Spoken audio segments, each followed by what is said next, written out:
लेकिन अगर आप अपने कर्तव्य को ईश्वर पर छोड़ सके ना हो तो भी आप पर तो परिणाम शुरू हो जाता है कि आप निश्चिंत हो जाते। पश्चिम में चिंता घनी हो गई है। अमेरिका के मनोवैज्ञानिक कहते हैं कि 4 आदमियों में 3 आदमी मानसिक रूप से रुग्ण हैं। 4 आदमियों में 3 आदमी। ये चौथा आदमी भी कितनी देर तक इन 3 के बीच बचेगा? ये 3 सब उपाय कर रहे हैं उसको भी डुबा देने के। बड़ी संख्या हो गई। 4 में से 3 आदमी अगर मानसिक रूप से अस्त व्यस्त रुग्ण हो गए, क्या कारण होगा? पूरब में इतने पागल कभी पैदा नहीं किए, पश्चिम ने इतने पागल पैदा किए। पश्चिम में पागलपन बढ़ता जाता है और धीरे धीरे स्वीकृत होता जाता है। फ्रायड ने तो अंत में यह स्वीकार कर लिया जीवन भर के अनुसंधान के बाद कि आदमी को सुधारने का वस्तुतः कोई उपाय नहीं। आदमी थोड़ा ना बहुत पागल रहेगा ही। असमर्थता स्वीकार कर ली, और फ्रायड स्वीकार करे असमर्थता तो बड़ी कीमत की है, क्योंकि यह आदमी 50 साल जिंदगी के आदमी के मन के अनुसंधान में ही लगाया है, गहरी से गहरी खोज की है। उसका कहना है कोई उपाय नहीं है कि आदमी बिल्कुल स्वस्थ किया जा सके, पर फ्रायड को पता नहीं कि स्वस्थ आदमी जमीन पर रहे, स्वस्थ समाज भी रहे, पर उन समाजों की धारणाएं दूसरी थी। उसमें बड़ी से बड़ी गहरी धारणा थी ये कि कर्ता मैं नहीं हूं, इसका उन्होंने उपाय कर लिया था। कर्ता परमात्मा है, भाग्य है, विधि है, नियति है, कोई और है, मैं हूं केवल एक उपकरण मात्र, एक पत्ते की तरह हिलाता है हिलता हूं, नहीं हिलाता नहीं हिलता हूं, जिताता है जीत जाता हूं, हराता है हार जाता हूं, मेरा कुछ भी नहीं। इसके दोहरे परिणाम हुए। एक परिणाम तो यह हुआ कि जब मैं करता नहीं हूं तो चिंता के पैदा होने का कोई कारण नहीं उठता। हार भी स्वीकृत हो जाती है, जीत भी स्वीकृत हो जाती। तो जीत भी मेरी नहीं है तो जीत से भी अहंकार निर्मित नहीं होता, और हार भी मेरी नहीं है तो रात की नींद भी नष्ट नहीं होती, चिंता भी नहीं पकड़ती, मन में व्यथा भी नहीं आती। और भी बड़े मजे की बात है, कोई दूसरा आदमी जीत जाए तो ईर्ष्या भी नहीं पकड़ती, क्योंकि वो आदमी जीत गया, इससे कुछ बड़ा नहीं हो गया है, परमात्मा की मर्जी। उस आदमी का बड़प्पन नहीं है कुछ कि जीत गया और हम हार गए तो हम कुछ छोटे हैं, परमात्मा की मर्जी। एक बड़ी शांत मानसिक अवस्था पैदा हो सकती है अगर कर्ता का भाव छूट जाए। जरूरी नहीं है कि आप परमात्मा को माने तो ही छूटे। बुद्ध ने बिना परमात्मा को माने छोड़ दिया, थोड़ा कठिन है। महावीर ने बिना परमात्मा को माने छोड़ दिया, थोड़ा कठिन है। अगर बिना परमात्मा को माने छोड़ना हो तो फिर आपको साक्षी भाव को गहरा करना पड़े। सिर्फ देखने वाले रह जाएं, जो भी हो रहा है देखने वाले रह जाएं। हार हो तो देखें कि मैं देख रहा हूं हार हो गई, और जीत हो तो देखें कि देख रहा हूं कि जीत हो गई। न तो मैं हारता हूं और न मैं जीतता हूं, मैं केवल देखता हूं। सुबह आती है तो देख लेता हूं सुबह आ गई, सांझ होती है तो देख लेता हूं सांझ हो गई, रात का अंधेरा गिरता है तो मान लेता हूं कि अंधेरा गिर गया, सूरज निकलता है प्रकाश हो जाता है तो जान लेता हूं कि प्रकाश हो गया। मैं अपनी ही जगह देखने वाला बना रहता हूं, चाहे रात हो और चाहे दिन, चाहे सुख हो चाहे दुख, चाहे हार चाहे जीत। तब फिर साक्षी में कोई ठहर जाए तो कर्ता विलीन हो जाता है, क्रिया आपकी नहीं रह जाती। क्रिया के केंद्र आप नहीं रह जाते, आप दृष्टि दर्शन ज्ञान के केंद्र हो जाते। क्रिया आसपास प्रकृति में होती रहती है। महावीर कहते हैं पेट को भूख लगती है मैं देखता हूं, पैर में कांटा चुभता है पीड़ा होती है पैर को मैं देखता हूं, शरीर रुग्ण होता है बीमारी आती है मैं देखता हूं। मरते वक्त भी महावीर देखते रहेंगे कि शरीर मर रहा है। आप नहीं देख पाएंगे कि शरीर मर रहा है, आपको लगेगा मैं मर रहा हूं। जीवन भर का अभ्यास, जब सब क्रियाएं आपने की तो मौत भी आपको ही करनी पड़ेगी। जब सभी कुछ आपने किया तो फिर मृत्यु आप किस पर छोड़ेंगे? जिसने जीवन को छोड़ दिया वो मृत्यु को भी छोड़ देता है, और जो जीवन को देखता रहा कि मैं साक्षी हूं, वो मृत्यु को भी देख लेता है कि मैं साक्षी हूं। क्रिया का नाश हो जाए अर्थात कर्ता खो जाए तो चिंता का नाश हो जाता है। इससे भी गहरी बात दूसरी है, और चिंता का नाश होने से वासना का नाश होता है। ये सूत्र लगता है कि जैसे कुछ भूल हो गई। निरंतर शास्त्रों में कहा है वासना का नाश हो तो चिंता का नाश होता है। और यही आपने सुना भी होगा कि अगर वासना न रहे तो चिंता नहीं रह जाती। ये सूत्र बिल्कुल उल्टी बात कह रहा है। ये सूत्र कहता है चिंता का नाश हो जाए तो वासना का नाश होता है। क्रिया का नाश हो तो चिंता का नाश होता है, और चिंता का नाश हो तो वासना का नाश होता है। क्यों? कभी आपने ख्याल किया कि जब आप ज्यादा चिंतित होते हैं तो ज्यादा वासनाग्रस्त होते हैं? जब मन में ज्यादा परेशानी होती है तो काम वासना ज्यादा पकड़ती, क्योंकि मन की परेशानी भी काम वासना के साथ बाहर निकल जाती है, हल्का हो जाता है। जब चित्त क्रोध में होता है तब भी काम वासना ज्यादा पकड़ती है। चित्त प्रफुल्लित हो, आनंदित हो, काम वासना कम पकड़ेगी। अगर चित्त बिल्कुल आनंद में रहे, काम वासना पकड़ेगी ही नहीं। इसके कारण है, जब चित्त में कोई भी चीज तनाव की एक सीमा के बाहर पहुंच जाती है तो जो काम केंद्र है वो सेफ्टी वाल्व की तरह काम करता है। वो है ही सेफ्टी वाल्व। जब आपकी चिंता बहुत हो जाती है, उसको सहना मुश्किल हो जाता है, और इतनी शक्ति आप में दौड़ने लगती है कि उतनी शक्ति आपको बेचैन करने लगती है, तो शरीर उस शक्ति को बाहर फेंकने का उपाय खोज लेता है। काम केंद्र सेफ्टी वाल्व है। तो जहां भी शक्ति का काम करना हो वहां सेफ्टी वाल्व लगाने पड़ते हैं। प्रकृति ने भी लगाया हुआ है। अगर आप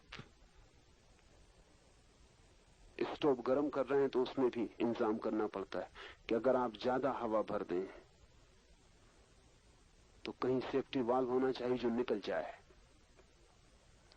घर में बिजली आप लगाते हैं तो फ्यूज लगाने,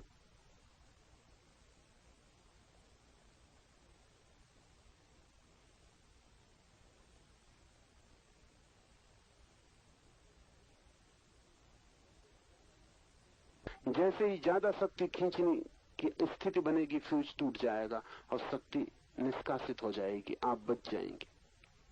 शरीर में भी सेफ्टी वाल्व है, वो बायोलॉजिकल है। सेक्स सेंटर, काम केंद्र सेफ्टी वाल्व है। जब भी आपके भीतर ज्यादा शक्ति भर जाती है और बेचैनी बढ़ जाती है और चिंता पकड़ लेती है और भीतर द्वंद्व चलने लगता है, तब जरूरत है या तो आप साक्षी हो जाएं तो ये सब उपद्रव शांत हो जाए, और या फिर ये सारा उपद्रव, दूसरा उपाय है कि आपकी शक्ति शरीर के बाहर चली जाए, आप कमजोर हो जाएं, तो उस कमजोरी में ये उपद्रव शांत हो जाए।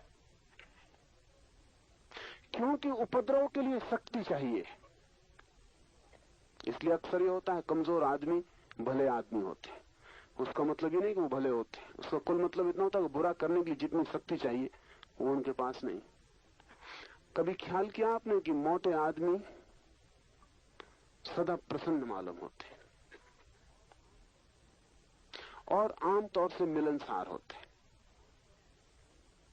और आमतौर से झगड़ेलू नहीं होते? क्यों? अगर आप पूछें फिजियोलॉजिस्ट से, शरीर शास्त्री से, तो वो कहता मोटा आदमी लड़ नहीं सकता, लड़े तो पिटेगा, तो मिलनसार हो जाता, क्योंकि वो झंझट, वो लड़ने का काम हो नहीं सकता उनसे, करेंगे तो उसमें पिटेंगे, इसलिए वो मुस्कुराते रहते। मुस्कुराहट का मतलब ये कि कोई झगड़ा नहीं करना है किसी से, तो सब ठीक है, झगड़े में नहीं उतरना है। मोटा आदमी भाग नहीं सकता, और झगड़ा हो तो दो ही उपाय हैं, या तो लड़ो या भागो, वो दोनों नहीं कर सकता, झगड़ेलू नहीं रह जाता, मगर इसका ये मतलब नहीं कि झगड़ा समाप्त हो जाता है।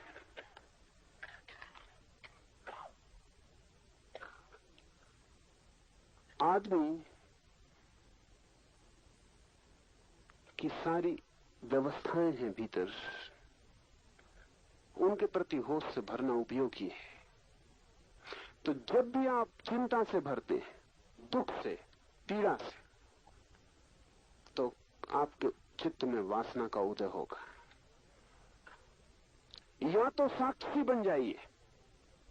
अगर साक्षी बन जाएंगे तो जो शक्ति आपकी चिंता में उलझ रही है वो शक्ति चिंता से मुक्त हो जाएगी और उसी शक्ति के सहारे आप ऊपर की यात्रा पर निकल जाएंगे। अगर आप साक्षी नहीं हो सकते तो जो शक्ति आपको बेचैन किए दे रही, तूफान झंझावात कर दिया है, वो फिर सेफ्टी वाल्व से, वासना के केंद्र से बाहर निष्कासित हो जाएगी। आप कमजोर हो जाएंगे, आपको लगेगा हल्के हो गए, लगेगा रिलीफ, विश्राम मिला। फ्रायड ने तो सेक्स को, काम वासना को नैसर्गिक ट्रैंकुलाइजर कहा है कि वो विश्राम देने वाली दवा है। पुरुष दिन भर का थका मांदा, जमाने के उपद्रव, चिंताओं से घिरा हुआ लौटता है। अगर उसे काम वासना से शक्ति को बहाने का मौका मिल जाए तो रात शांति से सो जाता। और इसी वजह से स्त्रियां काम में इतना रस नहीं लेती, क्योंकि उनको बहुत जल्दी समझ में आना शुरू हो जाता है कि पुरुष के लिए वे केवल सेफ्टी वाल्व का काम कर रही। उनको तत्काल ये पता चल जाता है कि प्रेम वगैरह कुछ भी इसमें है नहीं, मामला इंस्ट्रूमेंटल है। उनको समझ में आ जाता है कि इस पुरुष के लिए धीरे धीरे धीरे धीरे वो केवल एक उपकरण बन गई हैं, जिनके माध्यम से वो अपनी शक्ति को फेंक देता है और सो जाता है। और अक्सर ये होता है कि पुरुष संभोग के बाद करवट लेकर सो जाता और स्त्री रोती रहती। उसके कारण है क्योंकि स्त्री का इससे ज्यादा और गहन अपमान नहीं हो सकता कि उसका उपयोग वस्तु की तरह कर लिया जाए। मेरे पास न मालूम कितनी स्त्रियां आके कहती हैं कि उन्हें काम वासना में जरा भी रस नहीं है। उसका कारण ही नहीं कि उन्हें रस नहीं है, उसका कुल कारण यह है कि पुरुष ने उनका उपयोग केवल एक वस्तु की तरह किया है। इस रस विरस हो गया है। अन्यथा ऐसा नहीं कि रस नहीं है, असलियत उल्टी है। स्त्रियां ज्यादा कामातुर हैं पुरुषों से, उनके पास ज्यादा ऊर्जा है काम की, लेकिन दिखाई नहीं पड़ती वो कामातुर, बल्कि बिल्कुल ही रसहीन मालूम पड़ती है। पुरुष को भी वो ऐसा मान के चलती हैं कि ठीक है, निपटारा हो जाता है, झंझट मिटी। बाकी कोई रस स्त्रियां लेती नहीं मालूम पड़ती। उसका कारण ये नहीं कि उनके भीतर कोई वासना नहीं, उसका कुल कारण इतना है कि वासना में उन्हें लगता है कि वो केवल वस्तु की तरह उनका उपयोग किया जा रहा है। व्यक्तित्व उनका वस्तु जैसा समझा जा रहा है। इससे पीड़ा होती, पर इसके दो दूसरे परिणाम होते हैं। पुरुष तो काम वासना से निकाल लेता है अपनी ऊर्जा को, स्त्रियां क्या करें? इसलिए स्त्रियां झगड़ेल, उपद्रवी, कर्कशा, वो दूसरे रास्तों से 24 घंटे निकालती, क्योंकि उनके लिए सेफ्टी वाल्व बंद हो गया। उनके लिए तो ये सिर्फ एक बात रह गई कि ठीक है, पुरुष का उपाय है, लेकिन फिर स्त्रियां कर्कशा हो जाती हैं। ये बड़ी उल्टी बात है। स्त्रियों को होना चाहिए ज्यादा मधुर, पर ये होता नहीं। होना चाहिए ज्यादा सौम्य, लेकिन ये होता नहीं। होना चाहिए संगीत जैसा, लेकिन ये होता नहीं। क्या बात है, कहीं कुछ नैसर्गिक भूल चूक व्यवस्था में हो रही है। और वो व्यवस्था में ये हो रही है कि जो निकास का सहज मार्ग उनके लिए हो सकता था वो अवरुद्ध हो गया। उसके प्रति उन्होंने रस त्याग कर दिया। और साक्षी बनना तो मुश्किल है, इसलिए अब वो सारी शक्तियां घूमती हैं और अलग अलग मार्गों से निकलती हैं। हाथ से बर्तन छूट जाएगा स्त्री का, चीनी का होना चाहिए तब छूटेगा, टूट जाएगा। उसके टूटने से निकास हो रहा है। इसलिए आप बिल्कुल चार्ट बना सकते हैं कि किन दिनों में आपके घर बर्तन ज्यादा टूटते हैं।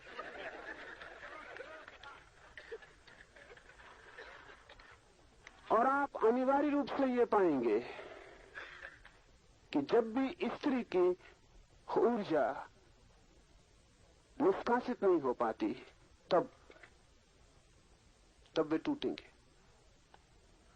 तब 25 उपाय से स्त्री अपने क्रोध से, अपने तनाव से अपनी शक्ति को बाहर फेंकना चाहेगी। जब चिंता होती है चित्त पर भारी तो चित्त वासना की तरफ दौड़ता है। इसलिए सूत्र कहता है चिंता के नाश होने से वासना का नाश होता है। ये सूत्र बहुत अनूठा है और ये बहुत प्राचीन है और मनुष्यत्व तो अब इसका पता लगा पा रहे हैं। अगर आप निश्चिंत हो जाएं तो वासना क्षीण हो जाएगी। अगर आप बिल्कुल निश्चिंत हो जाएं तो वासना की तरफ चित्त दौड़ेगा ही नहीं, क्योंकि वासना केवल एक अनिवार्यता है। जब आपके भीतर सीमा के बाहर तूफान उठ जाता है, उस तूफान को निष्कासित करने का। अगर उतना तूफान उठता ही नहीं तो वासना क्षीण हो जाती, लेकिन ऊर्जा क्षीण नहीं हो जाती। वासना क्षीण हो जाती, ऊर्जा तो इकट्ठी होती चली जाती। और हर चीज एक सीमा के बाद रूपांतरित होती है। जैसे हम गर्म करें पानी को तो 100 डिग्री पर भाप बन जाता है। 100 डिग्री गर्मी जब इकट्ठी होती है तो पानी भाप बन जाता है। जब आपका वीर्य, आपकी ऊर्जा, आपकी शक्ति एक सीमा तक भीतर इकट्ठी हो जाती है और कोई तूफान नहीं उठता और उसको फेंकने की व्यर्थ कोई जरूरत नहीं आती, तो अचानक एक 100 डिग्री का पॉइंट है, एक बिंदु है जहां आपकी ऊर्जा जब इकट्ठी हो जाती है, तब अचानक वही ऊर्जा जो नीचे बहती थी ऊपर की तरफ बहने लगती है। ख्याल किया आपने, पानी नीचे की तरफ बहता है, भाप ऊपर की तरफ उठती है। 100 डिग्री पर जो नीचे की तरफ बहना जिसका स्वभाव था पानी, वो अचानक उत्तप्त होकर भाप बन जाता, ऊपर की तरफ उठने लगता, बादलों की तरफ जाने लगता। आपके भीतर भी यही घटना घटती है। एक जगह है, एक बिंदु है, एक इवोपरेटिंग पॉइंट है जहां वाष्पीकरण होता है।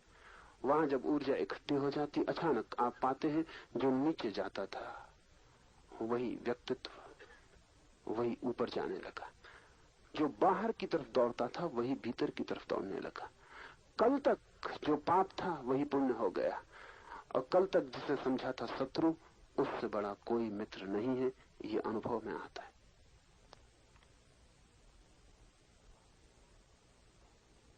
वासना नाश मोक्ष। जब कोई वासना नहीं तो आप मुक्त हैं, और जीवन में ही मुक्त हुआ जा सकता है। कोई मर के मुक्त होने की जरूरत नहीं। और जो जीवन में नहीं हो पाता वो भरोसा ना रखे कि मर के हो जाएगा, क्योंकि मरते आप वही हैं जो आप जीते थे। जैसे जीते थे वैसे ही मरेंगे। मरने से कोई और घटना घटने वाली नहीं। जीवन की ही अंतिम परिणति है मृत्यु। जीवन मुक्त, जीवन में ही अभी और यही जो मुक्ति को जान लेता, मोक्ष को जान लेता, उसकी ही मृत्यु भी मोक्ष बनती है।